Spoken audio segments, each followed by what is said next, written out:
Hello दोस्तों, नमस्कार। कैसे हो सभी? उम्मीद करते हैं बहुत ही अच्छे होंगे, स्वस्थ होंगे और आपकी तैयारी भी अच्छे से चल रही होगी।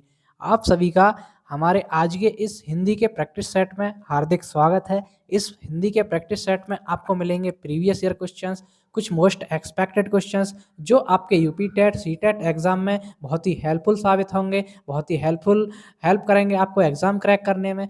तो चलिए देर ना करते हुए आज के क्लास को शुरू करते हैं। आपका क्वेश्चन नंबर फर्स्ट, शब्द की सबसे छोटी इकाई क्या कहलाती है? ऑप्शन ए स्वर, बी वर्ण, सी व्यंजन या डी अयोगवाह। तो देखिए, शब्द जो होता है उस शब्द की सबसे छोटी इकाई होती है, वो होती है वर्ण। क्या होती है भाई? वर्ण। अब वर्ण कोई कोई भी हो सकता है, स्वर भी हो सकता है, व्यंजन भी हो सकता है, अयोगवाह भी हो सकता है ना? तो वो होती है आपकी वर्ण। ठीक है फ्रेंड्स, शब्द की सबसे छोटी इकाई वर्ण होती है। अब देखिए, कल कल जो शब्द बना ये वर्णों से तो मिलकर बना। ल वर्ण है और कै वर्ण है ना? तो ये मिलकर के शब्द बना।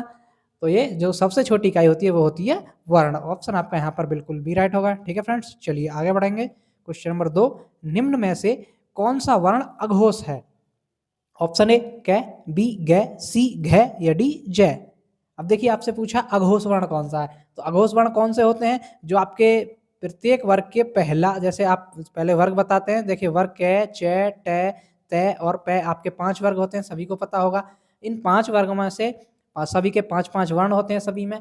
तो इनमें से प्रत्येक वर्ग का पहला और दूसरा वर्ण जो होता है, पहले और दूसरे नंबर का जो वर्ण होता है वो आपका अघोष वर्ण होता है। कैसा होता है भाई? अघोष होता है। ठीक है, तो अब देखिए उसमें से पहला या दूसरा वर्ण नंबर का वर्ण कौन सा है इनमें से? तो देखिए, जो कै लिखा हुआ है यही लिखा हुआ है हमारा सबसे पहले। कै आपका पहले नंबर का ही है ना? तो यही आपका अघोष वर्ण हो गया। तो हमारा उत्तर क्या हो गया? ऑप्शन नंबर ए बिल्कुल सही जवाब हो गया। चलिए आगे बढ़ेंगे। क्वेश्चन नंबर 3, निम्न में से शुद्ध शब्द है? ऑप्शन ए कुमुदनी, बी कुमुदिनी, सी कुमुदनी या डी कुमुदिनी।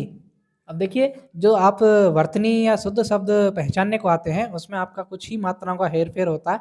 वो आपको बड़े ही ध्यानपूर्वक देख करके आंसर टिक करना होता है। तो देखिए, इसमें जो सही जवाब है, सही वर्तनी है, सही शुद्ध शब्द है, वो है आपका ऑप्शन नंबर बी में लिखा हुआ कुमुदिनी। दोनों छोटे की मात्रा लगेंगी, ये दी पे छोटे की मात्रा और ये बड़ी की मात्रा, कुमुदिनी। ठीक है फ्रेंड्स, ऑप्शन आपका यहाँ पर बिल्कुल बी राइट हो जाएगा। चलिए आगे बढ़ेंगे। क्वेश्चन नंबर 4, नवोढ़ा का संधि विच्छेद क्या है? ऑप्शन ए नव प्लस ऊढ़ा, बी नवो प्लस ढा, सी नव प्लस ऊढ़ा या डी न प्लस ओढ़ा। अब देखिए, नवोढ़ा शब्द जो है इसका संधि विच्छेद पूछा आपसे, तो इसका संधि विच्छेद क्या हो जाएगा भाई? ऑप्शन नंबर सी में क्या लिखा है? नव प्लस ऊढ़ा, बड़ा ऊ। नव प्लस जो बड़ा ऊ होता है ऊ और ढा। ठीक है फ्रेंड्स, नव प्लस ऊढ़ा मिलकर के आपका बनेगा नवोढ़ा। ऑप्शन आपका यहाँ पर बिल्कुल सी राइट हो जाएगा। चलिए आगे बढ़ेंगे। क्वेश्चन नंबर 5, कमल नयन में कौन सा समास है? ऑप्शन ए तत्पुरुष समास, बी द्विगु समास, सी बहुव्रीहि समास या डी द्वंद्व समास। अब देखिए, कमल नयन पूछा है, तो कमल नयन किसको कहा जाता है भाई? यहाँ पर जो कमल नयन शब्द है वो किसी तीसरे शब्द की ओर इशारा करता है, तीसरे व्यक्ति या वस्तु की ओर इशारा करता है। जो शब्द वहाँ आपका कौन सा समास होता है? वहाँ होता है आपका बहुव्रीहि समास। तो कमल नयन जो है ये भी आपका किसी तीसरे की ओर इशारा करता है, तीसरा अर्थ देता है। तो यहाँ पर आपका बहुव्रीहि समास होगा। क्या होगा भाई? बहुव्रीहि समास हो जाएगा। ऑप्शन आपका यहाँ पर बिल्कुल सी राइट होगा। चलिए नेक्स्ट बढ़ेंगे। क्वेश्चन नंबर 6, वकील किस भाषा का शब्द है? ऑप्शन ए फारसी, बी अरबी, सी तुर्की या डी पुर्तगाली। अब देखिए, वकील जो है वो आपका अरबी भाषा का शब्द है। कौन सी भाषा का है भाई? अरबी भाषा का।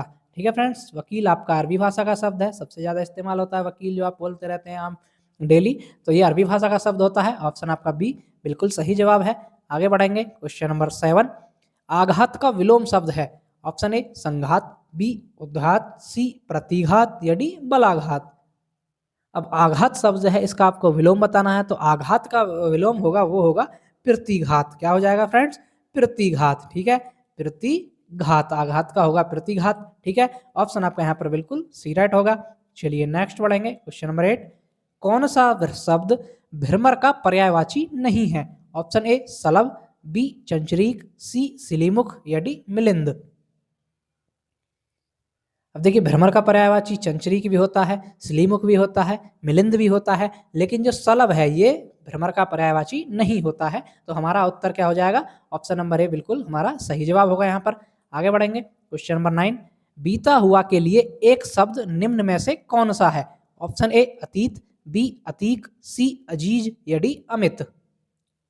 अब बीता हुआ जो होता है उसके लिए एक शब्द में बोलते हैं अतीत भाई, क्योंकि वो अतीत की बातें हैं या बीते हुए कल की बातें हैं, बीत गया है जो, उसको अतीत बोला जाता है। तो ऑप्शन आपका यहाँ पर बिल्कुल ए राइट होगा। क्या बोला जाएगा? अतीत। चलिए आगे बढ़ेंगे। क्वेश्चन नंबर 10, इनमें से कौन सा शब्द काल शब्द का अर्थ नहीं है? ऑप्शन ए यमराज, बी समय, सी आने वाला कल या डी शत्रु।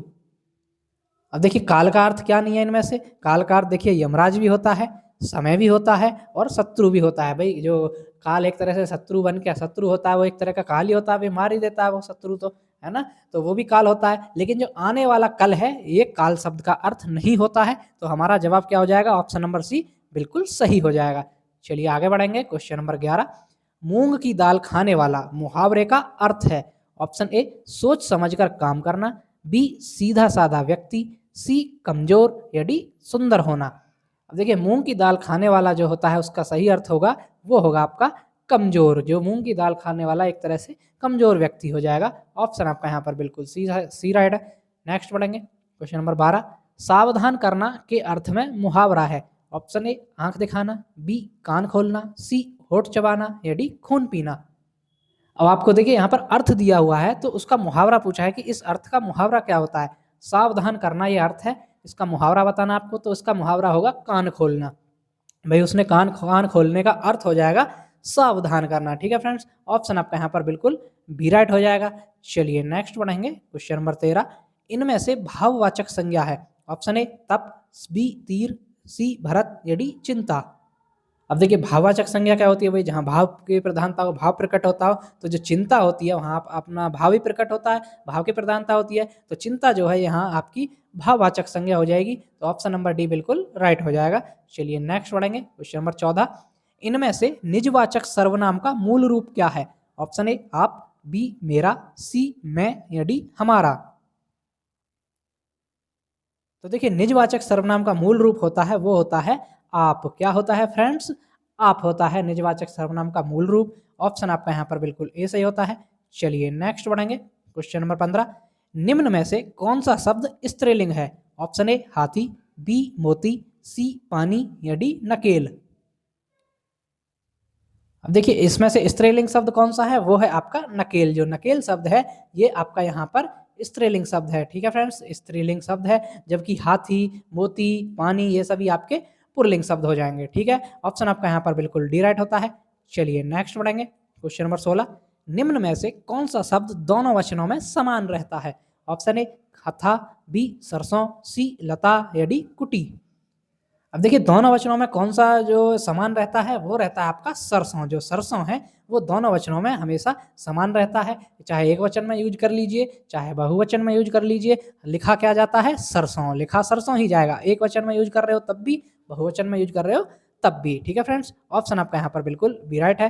नेक्स्ट बढ़ेंगे। क्वेश्चन नंबर 17, पुस्तक मेज पर है वाक्य में कौन सा कारक है?